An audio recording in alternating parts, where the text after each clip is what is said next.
मैं तुमसे सिंपल सवाल पूछता हूँ कि आज के टाइम में ऐसा कौन सा फोन है जो तुम्हें हर चीज में सेटिस्फाई करता है, जिसका कैमरा भी टॉप नॉच हो, बैटरी भी सॉलिड हो, गेमिंग भी स्मूथ हो और फील भी प्रीमियम हो। तो आज मैं तुम्हें एक ऐसे फोन के बारे में बताने वाला हूँ जो इन सब चीजों में 2025 में भी अनबीटेबल है। तो मैं बात कर रहा हूँ यहाँ पर iPhone 13 की। ये फोन 2021 में लॉन्च हुआ था, लेकिन अब भी अपनी इस प्राइस कैटेगरी में अच्छे से अच्छे फोन्स को बीट करता हुआ नजर आता है। तो चलो बताता हूँ 2025 में भी iPhone 13 वैल्यू फॉर मनी क्यों है। इससे पहले मेरा नाम है शाहजेब और आप देख रहे हैं रिव्यूज स्टॉक, जहां पर आपको देखने को मिलते हैं लेटेस्ट और ऑनेस्ट टेक रिव्यूज। तो जल्दी से सब्सक्राइब कर लो।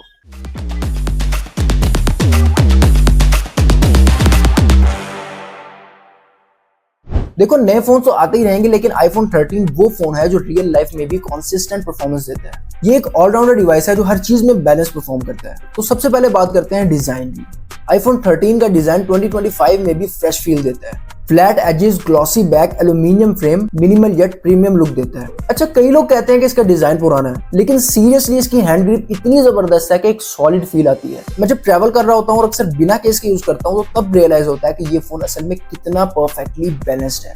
ना ही ज्यादा हैवी ना ज्यादा स्लिपरी, लगता ही नहीं है कि ये 3 साल पुराना मॉडल है। अब डिस्प्ले की बात करूं तो iPhone 13 में 6.1 इंचेस का एक super retina XDR OLED panel लगाया गया है। कलर्स पंची हैं, ब्राइटनेस भी स्ट्रॉन्ग है और सनलाइट में रीडेबिलिटी आउटस्टैंडिंग है। मुझे याद है एक दिन आउटडोर शूट करते वक्त धूप डायरेक्ट स्क्रीन पर थी, लेकिन विजिबिलिटी तब भी क्रिस्टल क्लियर थी। और हाँ, 60 हर्ट्ज रिफ्रेश रेट होने के बावजूद एनिमेशंस और ट्रांजिशंस इतनी स्मूथ है कि कभी लगता ही नहीं है कि कुछ मिसिंग है। और यही एप्पल का मैजिक है, ऑप्टिमाइजेशन के साथ स्मूथनेस।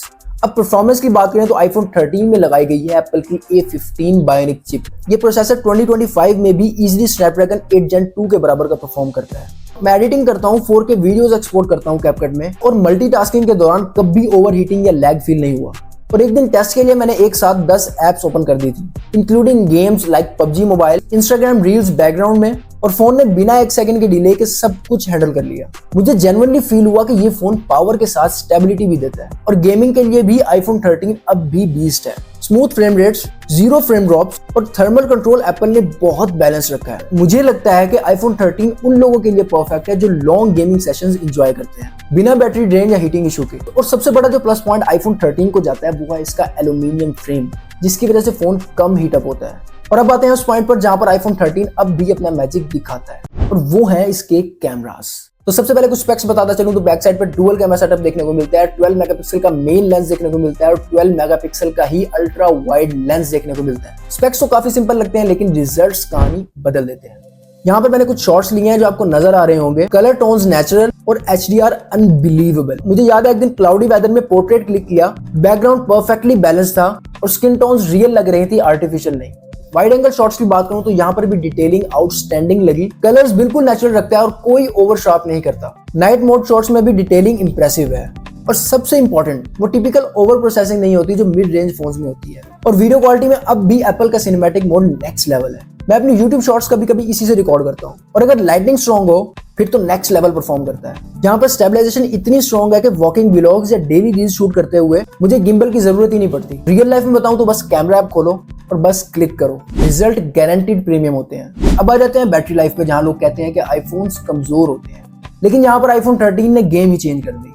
3240 mAh की एक बैटरी लगाई गई है यहाँ पर, जो नंबर्स में तो काफी छोटी है, लेकिन एप्पल की ऑप्टिमाइजेशन इतनी जबरदस्त है कि ये एक फुल डे तो आराम से निकाल जाता है। मैं अगर अपनी रूटीन बताऊं तो सुबह 100% पे निकलता हूं, दिन भर सोशल मीडिया, व्हाट्सएप, यूट्यूब और थोड़ा कैमरा भी यूज करता हूं, लेकिन शाम को 20 to 25% बैटरी अब भी बची होती है। फास्ट चार्जिंग भी यहाँ पर डिसेंट है, अराउंड अबाउट 45 मिनट्स में फोन फुल चार्ज हो जाता है। और हाँ, एक और एक्स्ट्रा फीचर यहाँ पर मैगसेफ की सपोर्ट भी देखने को मिलती है। और अब आ जाती है यहाँ पर सबसे मेन बात, वो है इसकी प्राइस। तो देखो 65 to 70K के दरमियान में ये आपको नॉन PTE देखने को मिलता है। और अगर ऑनेस्टली बताऊं तो ये फोन 2025 में the best value for money phone है। और अगर आखिरी बात करूं तो पैसे हलाल करेगा भाई। तो ये थी आज की वीडियो, ये था आज का रिव्यू। वीडियो अच्छी लगी तो वीडियो को लाइक करना, चैनल को सब्सक्राइब करना बिल्कुल भी मत भूलना।